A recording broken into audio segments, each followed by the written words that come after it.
Who are the Merpeople? Do human beings live in our rivers and oceans?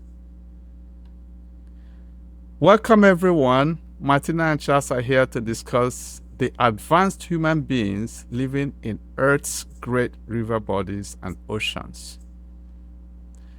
We hope that this is not a surprise to anyone that highly advanced, technologically competent, and benevolent beings who are humans in every respect live in the large bodies of water on this planet. Before the integration of the 12 kingdoms working in Shambhala, the Merpeople and other beings other than the land-dwelling humans were oppressed, distressed, and disregarded. Martina, who are the Merpeople, and are mermaids good or bad for humans?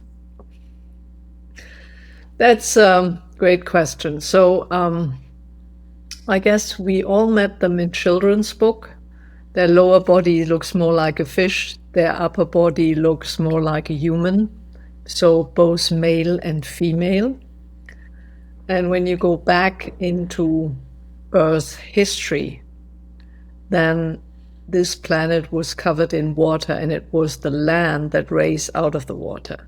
So the first humans who incarnated in the dense physical used bodies that were suitable to live in the water.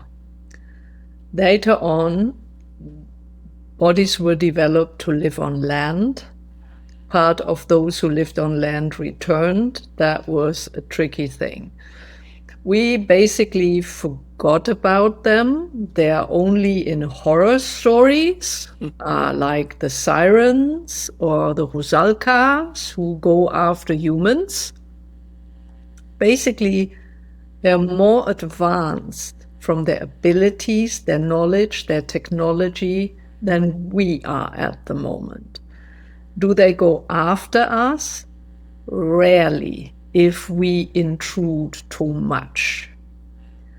But we find them and we can communicate with them if we know, for example, where they have hiding spots. Those who live in the sea like to have a hiding spot in marshes, in wetlands, where the salt water and the sweet water mixes. So my interaction with them was purely positive because I respected them. And the same applies for our colleagues in Namas University, right? Right. We have a spot where we do live teachings in the Merrymount Park in Quincy, Massachusetts, where Merpeople have their hideaway. Yeah. Charles, let's talk about how to communicate with Merpeople. Yes, humans can communicate with Merpeople, but first you have to set the positive intention, and because of the danger to their being, they do not expose themselves for people to see where they are, so you communicate through telepathy. You can make friends with the Merpeople, and you could always go, if it's a body of water, connect with them by stepping into that body of water, not too far, enough then to be in the same energy system with them. You can bring them gifts, and no, it's like courting friendship. It does take some time for both the Merperson or Merpeople and the human to learn each other. But the key, the glue, is to love them as equals like yourself. So, Martina, what does people need to know that is unique to Merpeople so they don't offend them? Well, let's put it that way. Imagine you would visit humans that are land dwellers. You wouldn't just write march onto their property and into their house and behave like it's yours. Yeah. So when you enter a body of water, equally when you enter a forest, Yeah. ask for permission, introduce yourself, bow to them. That is a sign that you're not coming to do harm, or that you are bluntly ignorant of who they are. Their biggest skills is they work with technologies based on sound and vibration, which gives them the ability to change things, but mostly to heal things. And you have been working with a land dweller spirit, SZOKWA, who houses in Zuma Rock in Nigeria, close to the capital city. And this being refers to the Merpeople, right? From as early as one can remember on Earth. Yes, so in the conversation with SZOKWA, as he downloaded the information for the first book, SZOKWA talks about how it all began. And like you said, this was a water planet.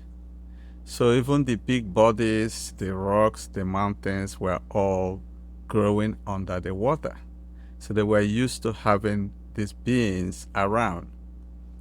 Now, in setting the story and the tension that came about when the land emerged, and then humans started to crawl out of the water and live on the land. So there was some distinction. Some appendages were not needed. The gills became the ribs, because now we are dealing with air and not with water. So there are similarities that are between the two species, as you see. Them being in the water need fins to be able to maneuver and webs in the hand, but we don't need those on the land. So, of course, when humans were interfered with through genetic manipulation, genes were inserted into the land humans that made us slightly different from the mermaids. Yeah. So it's the story that SZOKWA tells about how the division came about, but reminding us that we are one people. So, Martina, you also talked about this in the Chronicles of the SANAT KUMARA. Yes, in volume 1, I'm Ready.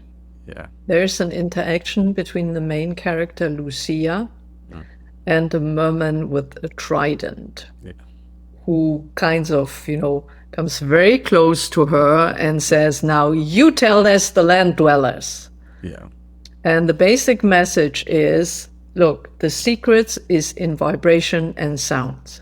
Yeah. And if you land dwellers don't wake up now, there will be upheaval, there will be earthquakes, there will be droughts, there will be fires. We will set this on fire and shake things up until you learn.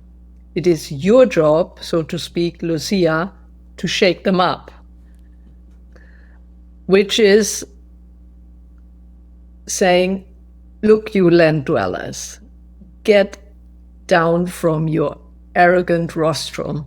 Yeah. Think that this planet is a product which is at your disposal. It is not. Yeah. It is a living being that many beings call home, and they all have equal rights to it, and they want it to be healthy and beautiful and a place where everyone is safe. And that is a real issue for the Merpeople. They are not safe, for example, in coastal regions of this planet.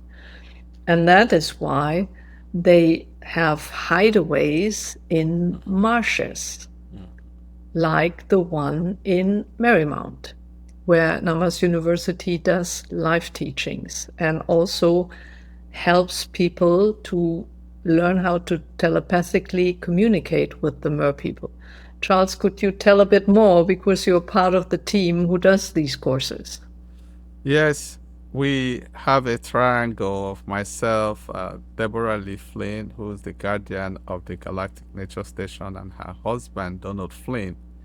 And we have periodic lessons where we bring students to this nature station, which has everything in it, the galactic portal, the marshland, and the places where we can communicate with beings, both forest and land and trees, from the high dimensions. So this Merrymount Nature Station is unique because it's near the city, and it's an ecotone, as we discussed in our previous lecture, where the different environments all come together, the ocean, the land, and the marshland, as we are discussing. So, and then there's the park that has the trees, and we spend 2 days communing with the beings that are there. We have been fortunate to also learn more about these beings, know their names, the head divas of these different kingdoms that are there. So we communicate, we have a hands-on experience, and everybody comes out changed in some way because of the interaction that we have with these beings that are at this marshland. So we'll show you some pictures of this as we go. I mean, I've been with you last year in May, and it's heartwarming and deeply humiliating at the same time.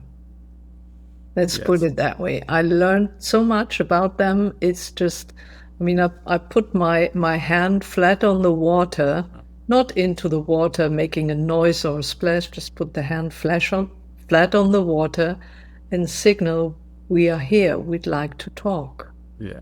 And they came immediately. That's good. And telepathic communication was easy. Yeah, they told you a little bit about themselves, the name, and how many they were, and why they were there. We had quite a conversation with the team there. You care to say anything about it?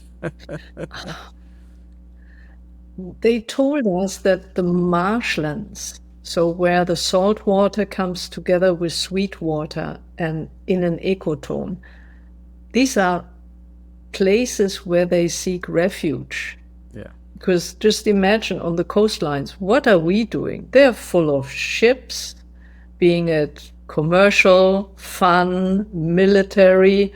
We just think about the ocean as a place we can do whatever we like.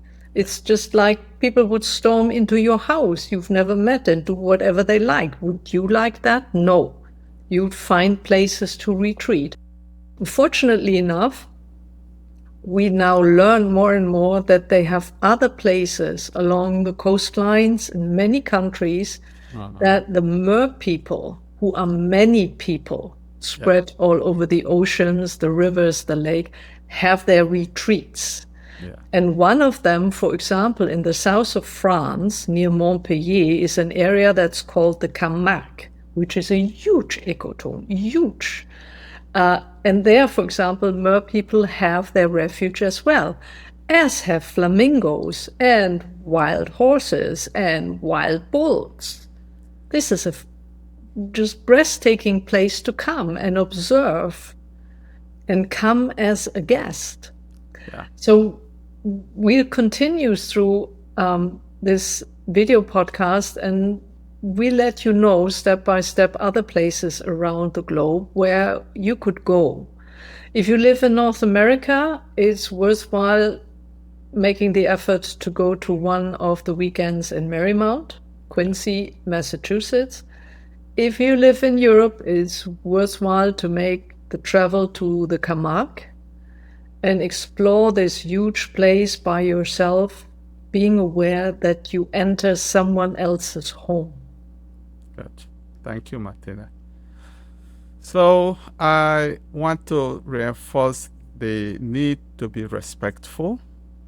And as we enter the different realms, if it's the Ma people or the other kingdoms that we will continue to talk about in depth in future episodes.